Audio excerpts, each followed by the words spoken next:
سبيل مريح تنهدى يا صاحي كي تستريح.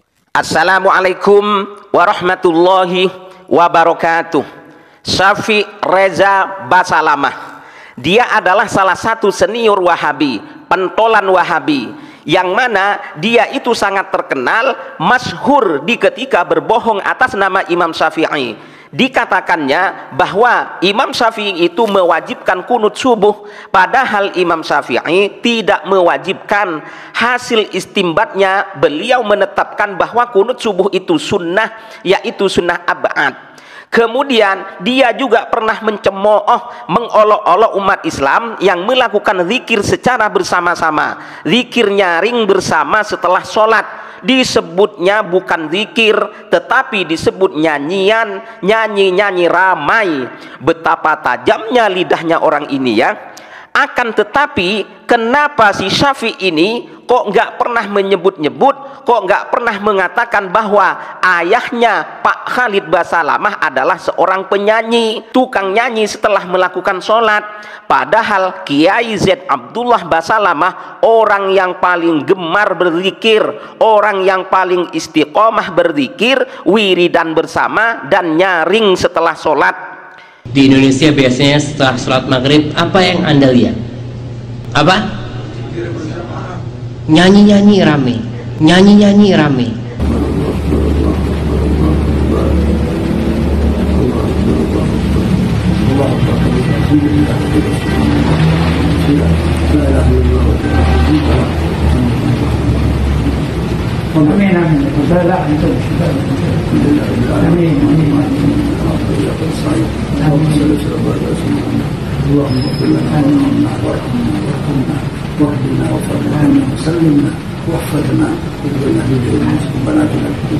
Hanya maghrib itu bisa kita penuhkan dengan ibadah, bisa 1 jam saja. Kalau usul dunia tidak boleh masuk masjid, azan maghrib, ijlis, sedih, beda Ramadan, zikir apa saja. Ya, kita nanti kita atur sih. Kita pakai Yasin, Waqiah, Jumat, Tabarak, Fatul Adad, Asmaul Husna sampai Isya pasti. Selesai baru boleh mereka keluar. Alhamdulillah itu anak terapkan dari nenek anak. Atau nenek anda dari mana nggak tahu, mungkin juga dari bapaknya, mungkin anak nggak tahu. Kemudian si Syafi' Basalamah ini di samping gemar berbohong dan memfitnah, dia juga gemar munafik.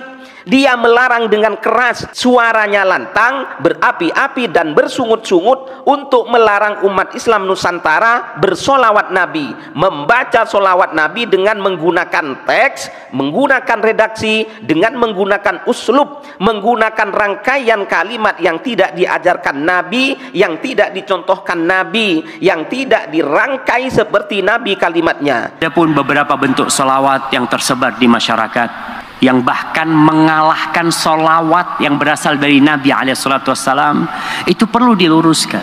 Kita ingin negeri kita bersolawat dengan solawat yang diajarkan Rasul SAW.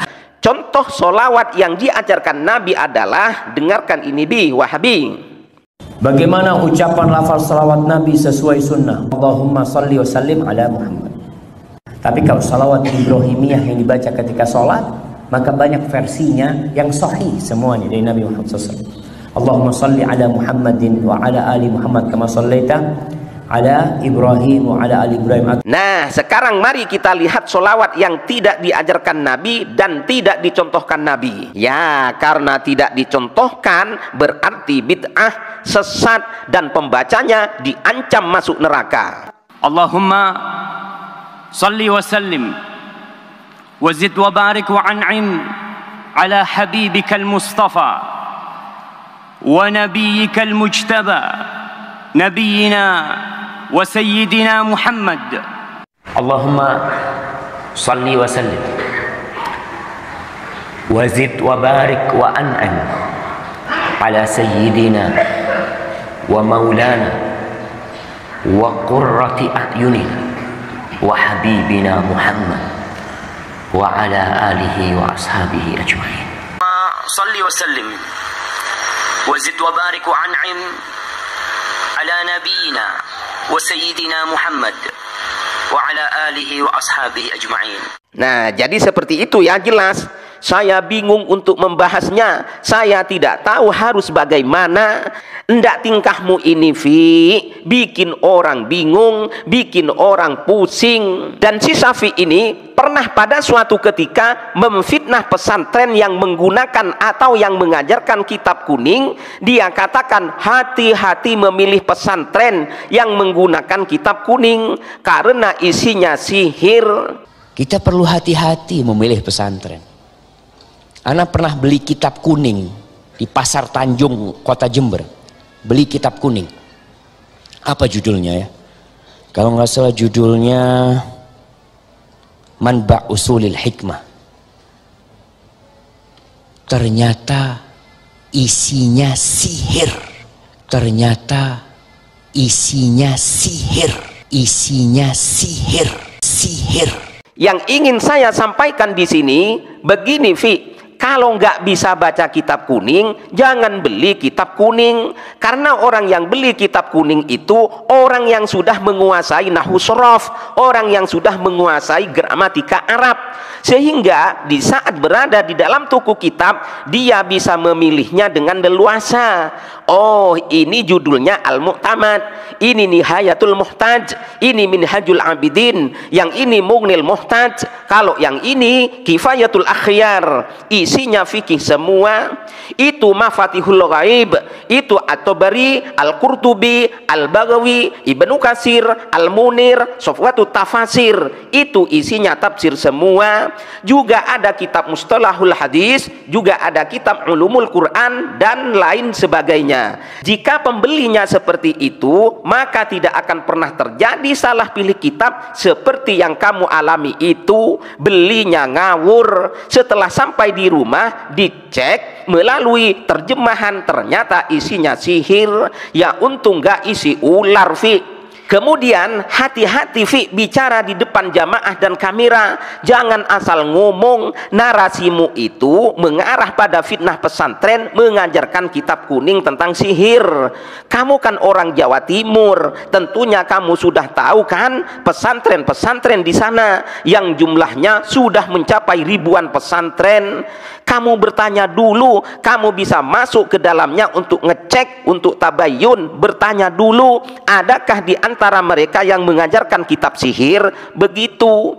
Jika ditemukan santri atau alumni setelah pulang ke rumah, hidup di tengah-tengah masyarakat, belajar kitab sihir, belajar kitab kuning yang isinya sihir, itu namanya oknum. Wahabi biasanya tidak bisa membedakan dan memilah mana ajaran dan mana oknum. Dan jangan sampai sekali-kali meremehkan kitab kuning, yakni nahwu shorof, gramatika Arab, karena pemahaman dan pendapat ulama salaf terhadap Al-Quran dan As-Sunnah itu direkam di dalam kitab-kitab turos, di dalam kitab-kitab berbahasa Arab, atau kalau di Indonesia dikenal dengan sebutan kitab kuning. Dan ingat ya, ingat, hati-hati, jika tidak mempunyai kemampuan untuk berinteraksi dengan kitab turos, maka jangan coba-coba memaksakan diri masuk ke dalamnya untuk menjadi pemain, karena akibatnya sangat fatal sekali seperti berikut ini. Saya qobliyah Jumat itu tidak dikenal di zaman Nabi, tidak dikenal di zaman sahabat Abu Bakar maupun sahabat Umar. Waman dakhalal masjidah, siapa yang masuk masjid, wal imamu yaktubu, dan imam sedang berkhutbah, shalla raka'ataini, seyanya ia salat 2 rakaat. Kita lihat hasiahnya. Maksudnya biniyati tahiyatul masjid, dengan niat tahiyatul masjid, ingkana shalla fil baiti sunnatal jum'ah, jika ia telah sholat 2 rakaat sebelum Jumat di rumahnya sebelum berangkat ke masjid. Wa illa, jika tidak, nawaha, dia berniat sholat qobliyah Jumat, hasolatit tahiyah, maka dia juga mendapatkan pahala tahiyat masjid. Ini sesuai dengan hadis Muslim. Ja'a Sulaik, datang seorang sahabat bernama Sulaik al-Ghatafani fi yaumil jum'ah, di hari Jumat, wa Nabi sallallahu alaihi wasallam, dan Nabi sallallahu alaihi wasallam yakhtubu, sedang berkhutbah.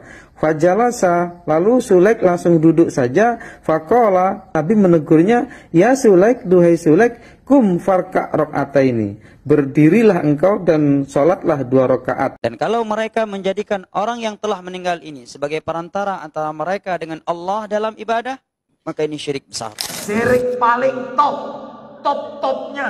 Ini perlu hati-hati ya, kalau memang setiap orang yang berdoa dengan orang-orang yang sudah wafat dan menjadikan itu sebagai tawassul, kemudian distempeli syirik, maka orang yang pertama akan Anda syirikan adalah Nabi Muhammad SAW.